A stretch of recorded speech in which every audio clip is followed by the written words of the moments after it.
文创产品用的纸浆啊，肯定是就近采购嘛，这样成本啊肯定最低。你看啊，这个报表上反映的很清楚，桃花镇有30多家厂商啊为咱们供应宣纸，然后还有一些啊之前生产手工纸的，现在也转型生产纸浆了。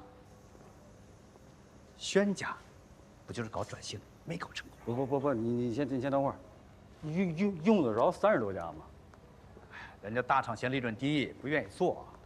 这作坊这企业虽然多，但产能都很小。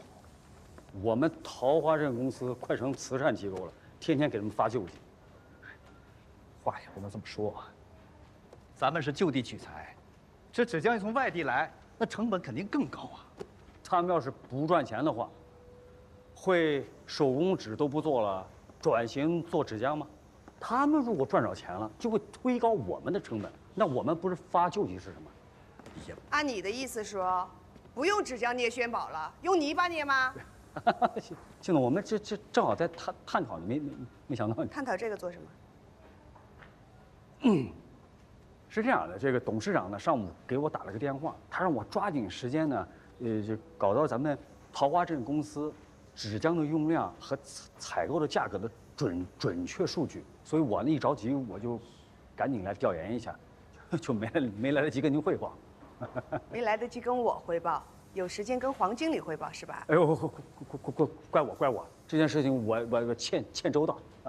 辛总、张总，你们聊，我先工作啊。我张副总，哎，咱都是自己人，不妨坦诚一点。是。董事长打听纸浆用量数据是想干什么？我只知道集团呢是在青义江下游，收购了一个纸浆厂，其他的我就不太清楚了。已经收购了？要不您直接问董事长得了呗。哎，谁叫我？张副总，哎，小心偷着养鹰被捉了眼。这怎么会呢？您慢走啊。董事长，我给您算一笔账啊，纸浆的价格是非常透明的，桃花镇上面的企业他们的利润空间并不大。好，我们现在要收购一家纸浆厂，收购就是一笔资金吧？那我们还有运营成本、管理成本加在一起，远远高于现在的外购了，这笔账是不划算的。辛总啊，这件事情我们讨论过啊，你怎么还在问呢？当前集团的首要任务呢，就是上市。我买这家纸浆厂啊，就是为了往上市公司里装内容，数据当然要漂亮了，否则我不是买了一个垃圾资产吗？好，董事长，那我们推高了成本，最后的损失是不是公司的？我要的是业绩数据呀，我的辛总啊，你怎么就听不明白啊？我们自己公司成本再高也要用自己的。董事长，我们的公司在桃花镇上，如果我们完全不用桃花镇的公司给我们做配套服务的话，那我们是不是也不有利于地方上面的发展呢？我再说一遍，集团的利益高于一切。辛总啊，你这个站位能不能高一点啊？你要时时处处的和集团的利益保持一致。啊，我们桃花镇分公司，税收在桃花镇，用工也在桃花镇，我们没有什么对不起桃花镇的吧？对不对？他彭瑞雪应该感谢我呀，对不对啊？好，我知道了。知道就好。辛总，你还要知道的很多呀。你要牢记我把你派到桃花镇的使命，坚决维护集团的利益。你现在的当务之急就是要处理掉和桃花镇的纸浆合作，和新的纸浆厂对接生产要求，绝不能耽误生产。董事长，我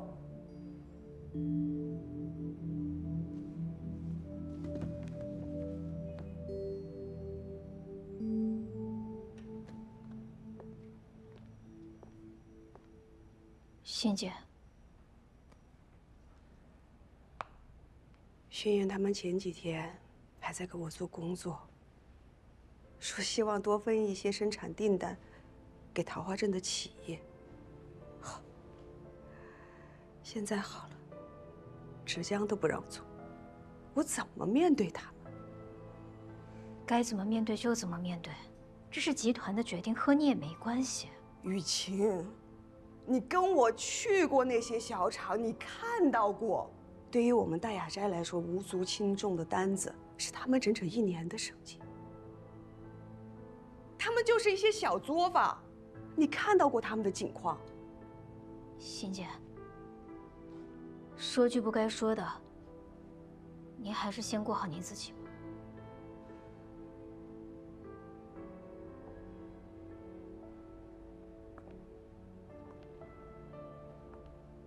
我知道了。我还有个建议，之后您再跟董事长谈话，不管他说什么，你只管听话照做就是了，不要再有自己的意见了。真的没必要，说出来只会增加他的反感。你去忙吧。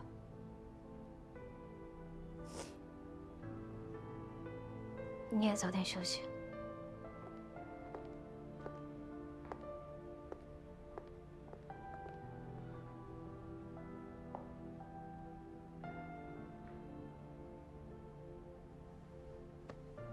他们大雅斋啊，哪把我们当人看呐？啊，管我们死活吗？一句话说不要就不要了。我们备了那么多的原材料，本金全砸进去了。那为什么不签合同保障自己的权益呢？他们不和我们签合同呀，说什么和这个供货商的合同这转回深圳集团去审，是吧？这很麻烦。麻烦了。这老百姓都好说话，什么都是理解，可是他们不理解我们呐。就是这样。二位消消气儿吧，我不也一样吗？这1个星期之前打电话问我要2吨浆，这我们2口子是没日没夜的搁这干呐，好不容易凑齐，等他来拉，突然打电话就说不要了。你说这不坑人吗？就是。我想，他们是不是遇到什么不可抗的因素了？这理解倒是理解，可是这也太突然。你理解什么理解啊？我们人工费就贴进去多少钱？原材料5、6万呀，我们还赊着人家账没给呢。现在东西全砸在手里了，我们的日子以后怎么过呀？就是你说，坑你们！我不想上学了，我回来帮你们。英子，说什么混账话呢？这家里再困难也用不着你啊！你就好好上学，咋？你长大以后还想跟我们一样受苦受累啊？英子，大人的事你不用管，听见没？你就好好上学，啊。林主任啊，我们这厂子太小了，这万年红的设备吧，这我们也上不起。你上次拉回来呢，壁纸订单我们倒是做了一点，然后你们大厂就直接上了壁纸生产线，这价格一打下来，我们这做手工的根本就没钱赚呐。这本来指望做纸浆还能稳定一点，结果你看，哎，这以后日子难呐。哎，这一步啊，看来是我走错了。我们家虽然比不上轩家，但那也是祖宗传承，世世代代以捞纸为生。哎，熬了那么多年，还是没熬住啊！本来就是想挣点钱，结果搬起石头砸了自己的脚。哎，谁说不是啊？大家先别气，这样，给我一点时间，我帮大家想办法，好吧？林主任，好，谢谢。哎，太好了，感谢，辛苦。太感谢了。这个希望了，就是。就没有大雅斋这么干事儿的，订单业务不给就不说了，连纸浆业务也不给，我倒无所谓，你让这帮小厂怎么活？我厂里的员工就差打麻将了。大雅斋是私营公司，他们不愿意给，你们能怎么办呢？大雅斋在桃花镇赚了多少钱啊？他居然看不起我们桃花镇的人，哪有这么干的呀？哎，各位看到没？这压根没把我们当回事啊！这哪有这么干的啊？您是宣纸协会会长，是我们这些穷兄弟们老大哥，您得想着给大家挣口饭吃啊，是吧？对呀，要不然我们就上火了。诸位，大家别着急嘛，肖会长一定会想办法的呀。别，彭书记出面都没用，你也别想办法，人家压根儿就没把你这会长当回事儿。哎，老人，你怎么说话呢啊？有事咱说事，别搞人身攻击，别什么事儿都往民哥身上扯。你少在这掺和，听见了吗？我告诉你，我今天就表个态，我仁济业虽然混得不怎么样，但是还没到给大雅斋讨饭的地步。走，去。老人，去。你什么意思你啊？什么意思？翻脸不认人是吧？就这意思。你，老肖，什么人？我这帮亲近老表的小厂原本就已经很不容易了，现在不让做纸浆，你等于掐了人家的饭碗，断了人家的活路。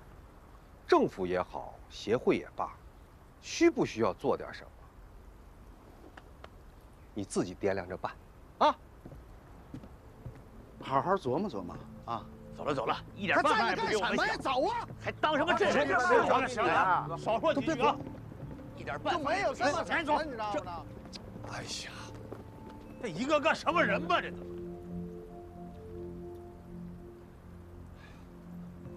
肖会长，我觉得他俩就是想上位拉拢人心呢。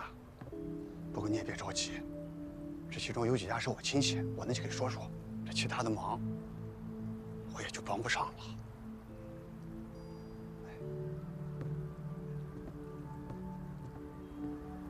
看清这帮人嘴脸了，啊，明哥，昨天晚上任继业跟方广平请县上的几个大厂吃饭了，他们说你跟欣然搞夫妻店，合在一起玩他们。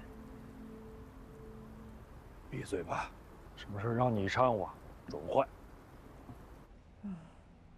我们的力量实在是太弱，我真的很想帮他们，但是我真的不知道该怎么去帮他们。他们一家是好人，都很善良。我和老宋相处快20年了，他虽然人穷，但志不穷。不管遇到多大的困难，他始终都没有放弃过这个行业。这也是我最佩服他的地方。哎，你跟你们领导汇报了调研的情况了吗？庞书记很着急，给郑国辉打电话，人家根本就不接。这郑国辉呀，还是个大集团董事长，心胸可真小。哎，要不你去跟辛总谈谈，毕竟你是版权专利的拥有者，说话肯定比我们有分量。我已经跟欣然约过了，约好了。薛岩，纸浆的成本对郑国辉来说算不了什么，没必要计较。你过去跟他好好商量商量吧。我跟郑国辉没什么为难的，我是在考虑欣然。搞不好他会受夹板气的。我还说让他到我的厂子来当总经理，结果他瞧不上。他要是到我这儿来我这个董事长还得听他的。欣然跟我合作这么久，处处都在为我想着，为我考虑，我实在是不想让他为难。那就再想想别的办法。等我先跟他碰一碰，看看他怎么想吧。看出来这顿饭的奥秘了吗？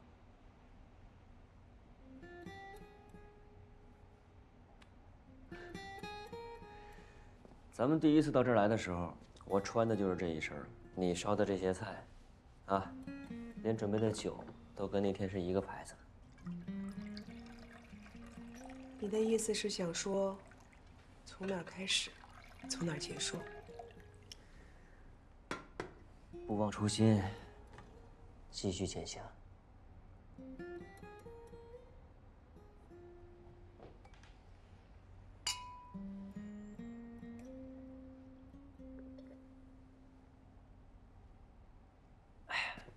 来，尝尝，这西红柿炒鸡蛋是我做的，其他的是我点的外卖。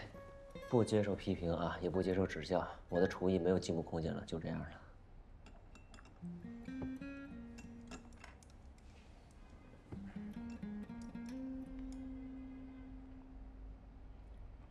说好吃呢，算是奉承；说难吃也不违心。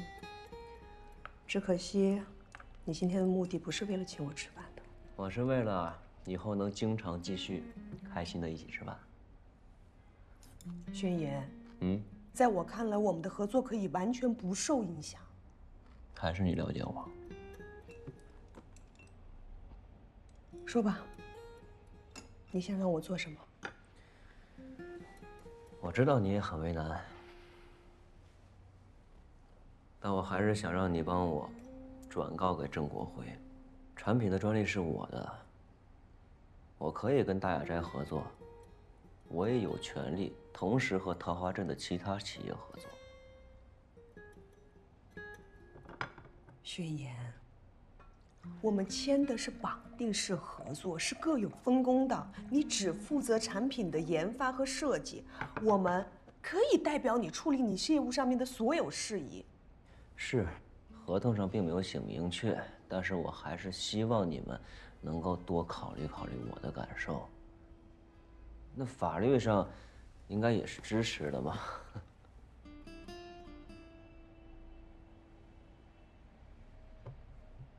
不能是我跟你谈感情，你跟我谈法律吧？这么说让我情何以堪？宣言，我觉得我们都是非常讲情分的人。虽然我们签了是绑定合作，但是我并没有去拿法务过审的100-200页的合同让你签。如果你真的坚持拿条款说事儿，你有没有想过我？我欣然在公司，我会是什么样的处境啊？所以我们在商量嘛，只不过是原材料的纸浆，这桃花镇的这些小纸厂，就赚这点辛苦钱，那对大雅斋来说，这根本算不上什么，是吧？但是对于他们来讲呢，那就是生计来源。当初是大雅斋提出来让他们转型，开始做纸浆，现在甩甩手，不管不顾。哎，他们良心到底有没有啊？你口里的他们是包括了我和大雅斋。不管你信不信，对于这个决定，我个人也是很难接受的，我的良心也会过意不去。但是我必须得接受，这就是现实。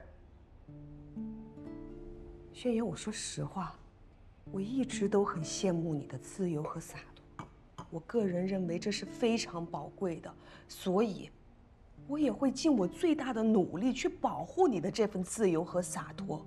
但是宣言，我本人我是做不到的，我只能听命于集团，只能听命于董事长。那我能不能直接跟郑国辉谈？那你弯得下腰吗？只要你弯得下腰，我就约你们见面。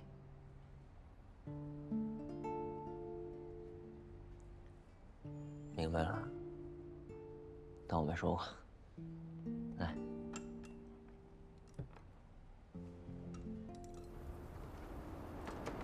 你看看水够不够，何主任啊？你数一数我们今天开会的到底是多少人？对，横幅挂上。彭书记，哟，不好意思啊，耽误点时间，向您汇报点工作。辛苦。来，坐，快，拿点水。您坐。辛苦你了。哎呀，说辛苦了，谢谢啊。向您汇报一下，昨天呢，我去了一下那些纸厂。一个呢是安抚一下大家的情绪，再一个呢也是了解一下现在每个厂子所面临的困难，听听他们的想法，然后商量一下这解决方案。现在最大的问题是什么呢？有几个厂子的工人，他们觉得自己被骗了，这思想上一时半会儿也转不过弯来，所以也没个协商的结果。我建议啊，彭书记，这纸浆的活还是要继续给那些小厂子来干。依然，这个事情你怎么看？我希望桃花镇的企业，不管是大雅斋还是小厂子，都能拧成一股绳，共同发展。这内部纷争对谁都不好，最终伤害的还是桃花镇宣纸文创产业。我们的目的就是要维护大家的利益，大家的利益才是我们的利益啊。看大雅斋，人家千里迢迢的来到我们桃花镇，那首先要考虑是他们自己的利益，对吧？我觉得这是无可厚非的事情。所以我担心，他们是不会买我们桃花镇其他纸厂的面子的。在商言商，大雅斋没有义务非要那么做，对吧？所以说，我们还是要在利益点上想办法，找到他们的契合点。彭书记，前一段辛总呢跟我提过一个事情，就是他想扩充一下文创的销售团队，想问咱们一下，就是新落地的电商基地能不能辟一块地方给他们？我查了一下，确实有空地是可以划给他们的，如果能给予一定的价格优惠，两边都合适。这没问题啊。回头我问一下我们分管这一块的副镇长，只要是在政策允许的范围内，尽量办。那太好了。是。我是真希望协会跟大雅斋能够共同组建一个合作社，这样的话，以后大雅斋有生产方面的内容都可以跟合作社。哎呦，那这事要谈成了，对我们协会来说真的是帮助太大了。我在这儿先代表我们协会向两位领导表示感谢，谢。我们是应该做的，对吧？来，坐。好。肖会长，来。只是，依然，我觉得你刚才说的那些，可能目前我们条件还达不到，所以我要朝着这方面努力。要明白过犹不及的道理。我们政府目前能做的只能是引导、监督，不能包打天下。明白。回头啊，跟辛总联系一下。我觉得辛总对我们桃花镇的感情是很深的。是。虽然说好多事情他说了可能不一定绝对算，但是只要他愿意出谋划策，成功的几率会很高。是。行。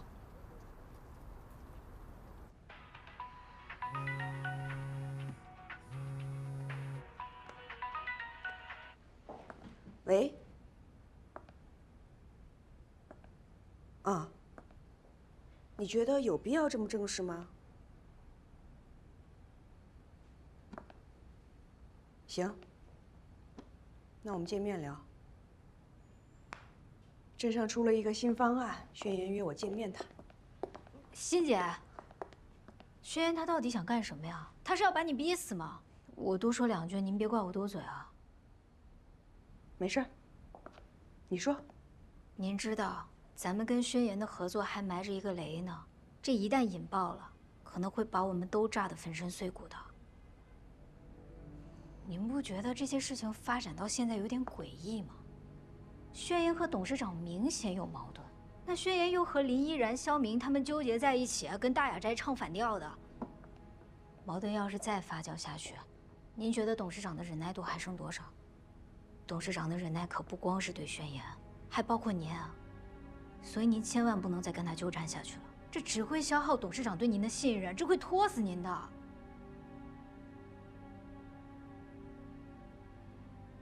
不管从情感的角度还是利益的角度，我不希望宣言跟大雅斋闹翻。他不仅仅是我合作上面的好伙伴，他也是我非常好的朋友。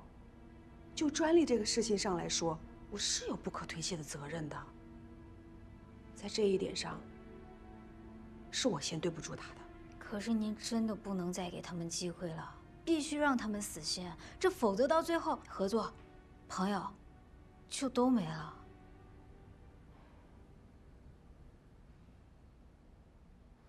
欣姐，你看一下，我呢主要是从这3点考虑的。第一就是资办厂生产纸浆，这成本无论怎么算，其实都会比桃花镇的成本要高很多。肖会长，你可以跟各个厂再谈一下，看看价格能不能再往下降个10%左右，这样就能给大雅斋最大程度的减少成本。第二呢，就是彭书记同意呢，在新落成的电商基地给大雅斋辟一块地方，这样就能确保大雅斋最大程度的去扩充发展。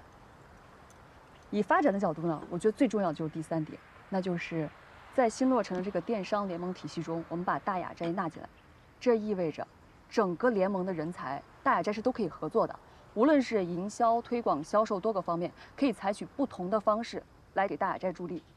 这样的话，就可以让大雅斋大幅度的减少成本，同时又能达到最好的效果。怎么样？我觉得挺好，是吧？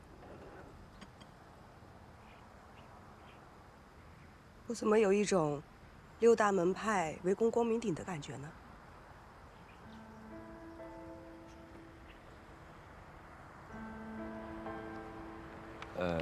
我无门无派啊，我跟你一派。不是，欣姐，抛开各自的身份，我们都还是朋友，不是吗？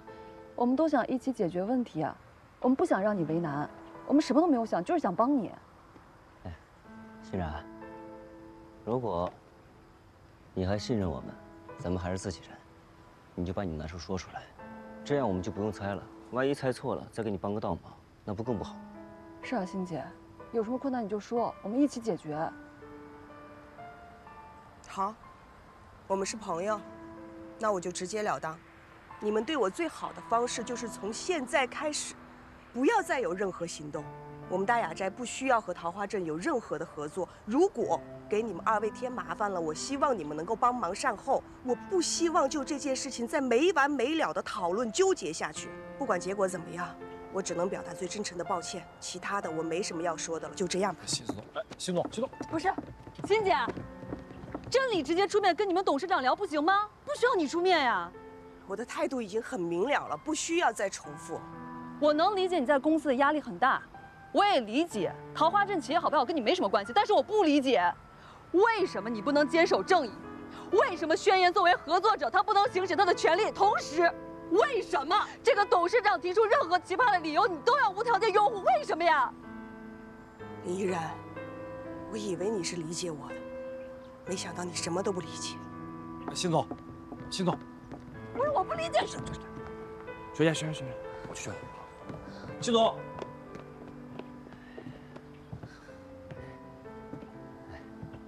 依然，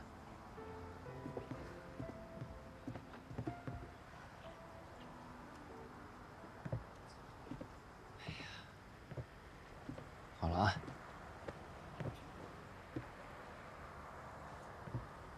我总觉得欣然有些难言之隐，不知道该怎么跟他们说。我不觉得我不能去找郑国辉啊，我不觉得这样会伤扰到欣姐啊。不是他为什么要死命拦着我呀？明明那么多人都需要帮助，明明我们能帮，但是又不帮，为什么呢？我特别能理解你的心情，我也很矛盾。但是话说回来啊，咱们没有一个人可以要求他做任何事，即便是我们认为好的事情。你看，要不这样，咱们给彼此一点空间，对吧？时间可能会摆平这一切。不是什么意思啊？我听不懂你说话。我就是说，给自己点时间。你帮。要不说还得是明哥你呢，陪我吃个泡面啊。饿死我了！这一下午我连哄带骗的，那欣然都不行。就是白天这俩人这个态势啊，欣然要不走，根本没法收场。那老话讲得好，3个女人1台戏，现在这2个女人就够咱俩受的。哎，欣然，情绪怎么样？好点没有？你猜？我猜。就他那脾气，受那么大委屈，很应急。不过说实话啊，我还真挺佩服他那据理力争的态度，包括他的商业头脑，我还是很认可的。林依然啊，他是想直接找郑国辉谈，我呢就劝他缓一缓，先冷静冷静，别太急了。他和郑国辉谈什么呀？帮你守住和大雅斋合作的底线啊。那郑国辉要一直对你这态度呢？轩远，你和大雅斋签的可是非独家合同，你只要把这个专利的使用权给他们就行了。那这样的话，你跟我们协会合作不也行吗？我们成立合作社，就做你的文创产品，做线下市场，不挺好吗？这是你自己的想法吧？有钱挣谁不想呢？再说就我不惦记，那有的是人惦记啊。谁啊？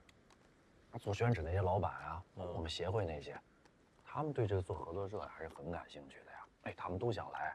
我说别，我说我先跟轩辕商量商量。虽然说啊，我的确是跟大雅斋签的是非独家的合作协议，但是在欣然的认知上，我们俩是绑定的。如果我们就这样把合作社给开起来了，那就是等于说把欣然给晾到一边去了。那是欣然的认知，他总不能把你拴在大雅斋死死不放吧？啊？非独家合同啊，轩爷。他们做线上，我们做线下，怎么不可以呢？那这是你的认知，欣然可不这么想。你不管说是为了欣然还是为了我都得跟郑国辉去聊一聊，看看他愿不愿意合作。毕竟大雅斋对于我来说，那是有知遇之恩的，就算是我让点利益，也是可以的。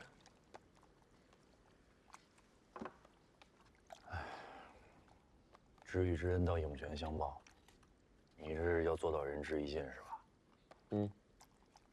行，那我尊重你。哦，对了，那个廖主任还说呢，让我组织这个宣纸厂的老板和工人去划你这纸龙舟。他说，做纸的划纸龙舟般配。哎，我们这你这都般配吗？那可太配了，配呀。志在人在。话说的，哎，你这纸龙舟到底靠不靠谱啊？你别到时候我们坐上去，哇，这毕竟是纸做的呀，你别到时候我们都掉水里了，那多丢人！不懂你就别瞎问，你就听好安排吧啊！我这是科学，是材料学，赶紧吃吧，吃完之后还干活呢。我们宇宙漫游系列的预订量比起我们前2个系列的预订量呢，增长了230%。不管是从网络经销商的渠道，还是销售渠道，都出现了高速增长的趋势。我预计我们今年的业绩能够超额翻番的完成了。咱们中国有句古话呀，叫“胜不骄，败不馁”。不错，我们是取得了一定的成绩呀。但是我觉得我们在宣纸文创这个广阔的市场里呀，做的还很不够啊。我建议大家呀，在经营推广上要下功夫，下功夫再下功夫，要深入挖掘市场的潜力啊，要勇于破圈啊，要有一个雄心，敢于打造全民手办，敢于打造现象级的 IP， 这就叫雄心壮志。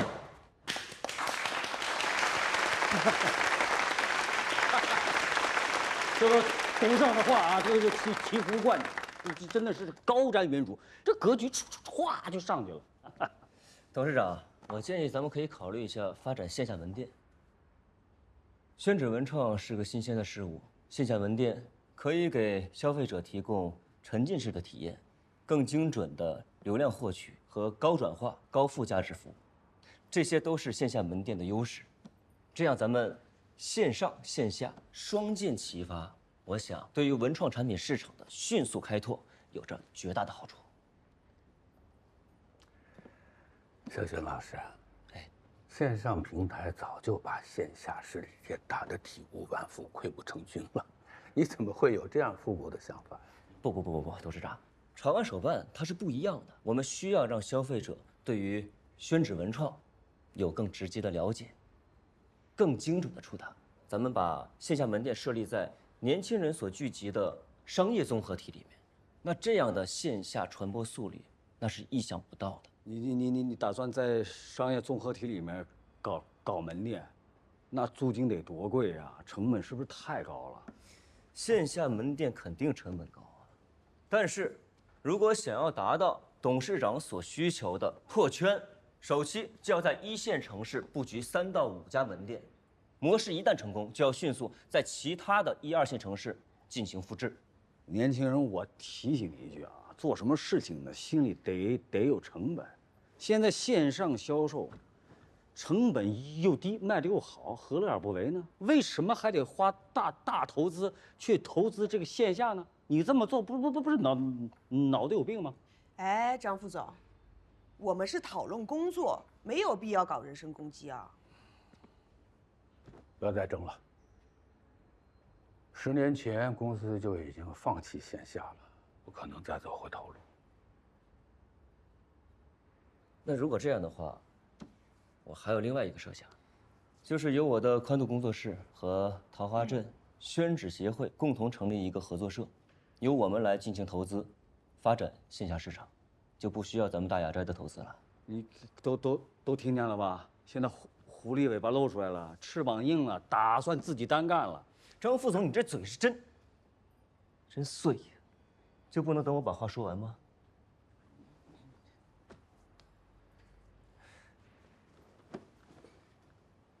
各位，无论什么时候，我都不会忘记大雅斋对我的知遇之恩。如果大雅斋愿意进行线下的投资，那么一切还是照旧，以大雅斋为主。如果不愿意，也没有关系，我会从我的个人利益中拿出10%的干股给到大雅斋。我相信，在我们共同的努力下，一定会让宣纸文创这个市场达到一个新的高度，实现共赢。小轩老师，到底是年轻，我不妨把话跟你说的再直白一点。董事长的意思是需要你完全去执行他的意图。你现在什么一些想法，在他的眼里啥也不是。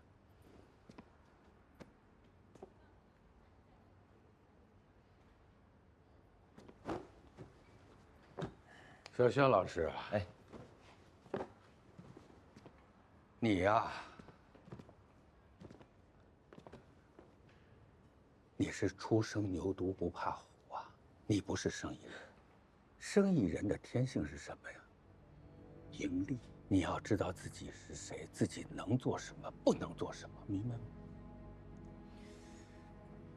董事长的意思是？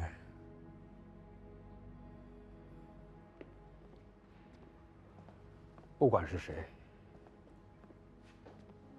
线下这个事儿我都是不会同意的。为什么？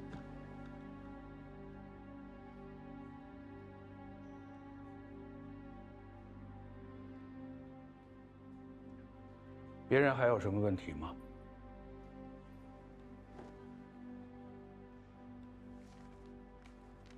没有了。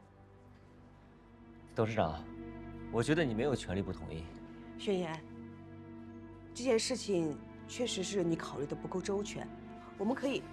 大雅斋从最初开始就是用的我的设计品进行的生产销售，我是授权给了大雅斋，但我们不是独家合作。轩宝是我的作品，就是我的孩子，我孩子的未来是需要我去考虑的。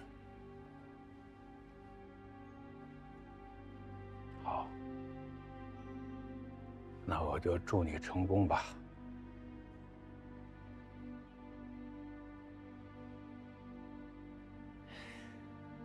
我一定会成功的。哎，雪爷，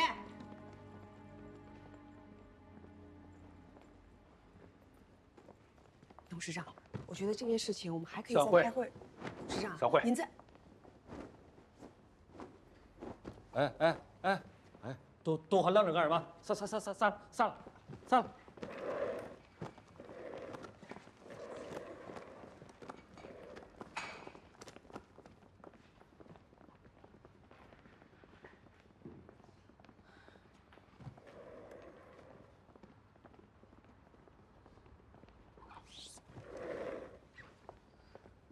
仙姐，轩言竟然敢当众挑战董事长，他是不是疯了呀？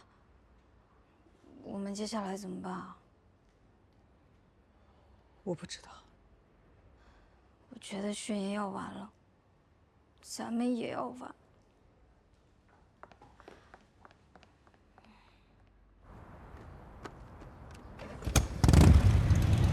轩，你等等。轩言，你有没有把我当朋友？我就是把你当朋友了，才没提前告诉你啊。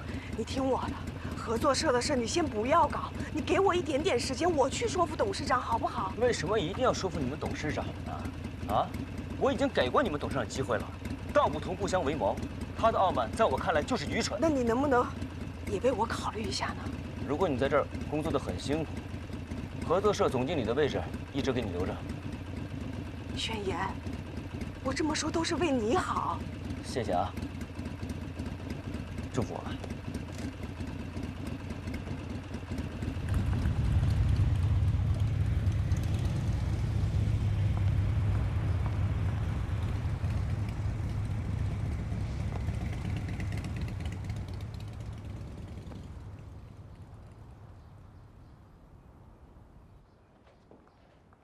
董事长，我会好好劝劝辛总，我相信轩言的事儿肯定能处理好。你们和先言签的那份合同啊，丧权辱国呀！我也觉得不该那么签，但是辛总这个人重情义，公司利益这一块，他考虑的不太够。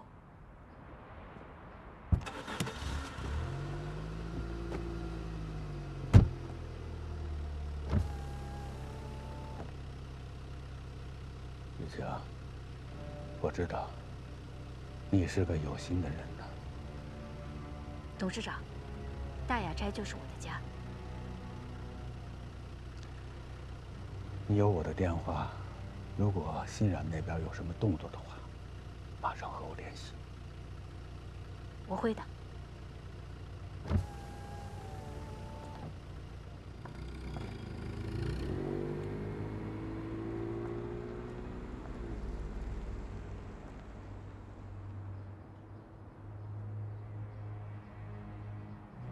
今天明哥把大家聚到一起啊，其实不是为了这条船，而是为了合作社那条船。啊？那条啥船啊？这样吧，我问大家一个问题啊，你们觉得大雅斋赚钱吗？哎，还说嘛？大雅斋还用赚钱吗？人家印纸那个机器印的已经不是纸了，印的是钞票，是 money。对呀，这不是有目共睹的事儿吗？我这辈子要是能挣够大雅斋的零头，就满足了。是，大雅斋是赚钱的，但他们赚的呀是线上销售。我跟明哥要干的是什么呢？是线下销售。